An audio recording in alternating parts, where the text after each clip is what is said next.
عمران خان جیسا لیڈر ہماری تاریخ میں اس لیے پیدا نہیں ہوا کہ یہ بات صحیح ہے کہ قائد اعظم کے بعد اگر کسی کو ووٹ ملے ہیں تو سب سے زیادہ عمران خان کو ملے. میں یہ سمجھتا ہوں کہ عمران خان ہی واحد ایسا لیڈر ہے. میں جتنی قوتیں ہیں ہمارے ملک کے اندر، چاہے اسٹیبلشمنٹ ہو چاہے اور کوئی بندے میٹر کرتے ہوں، ان کو یہ سوچنا ہے کہ اس وقت ایک اس ملک کے اندر ایسا ایماندار لیڈر آپ کے پاس موجود ہے جو جب قوم کو ضرورت پڑی، فوج کو ضرورت پڑی، سب سے پہلے عمران خان نے فوج کے حق میں بیان دیا.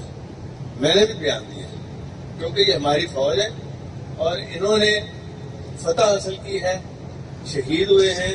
یہ ہمارے لیے قابل تحسین ہے اور انشاءاللہ آپ دیکھتے رہیں. یہ شریف اور نون لیگ اور ان کو تو یہ نہیں پتا، اتنے بیوقوف لوگ ہیں، یہ سمجھتے ہیں کہ ہم لوگوں کو بیوقوف بنا رہے ہیں اور یہ بن خود رہے ہوتے ہیں بیوقوف. ان کے جو میڈیا والے ہیں مریم نواز کہتی ہے یہ ساری جو جنگ ہے نا یہ میاں صاحب نے بیٹھ کے بنائی ہے. میاں صاحب نے بیٹھ کے، وہ ان کی بیٹی کہتی ہے نہیں یہ سنڈر تو 10 سال پہلے میاں صاحب نے، ان کا بھاری کام ہے تو اس لیے انہوں نے کیا ہے. میڈیا والے بھی وہ کہتے ہیں، بھائی فوج والے بھی سوچتے ہیں کہ سارا کام ہمارے میں تھا.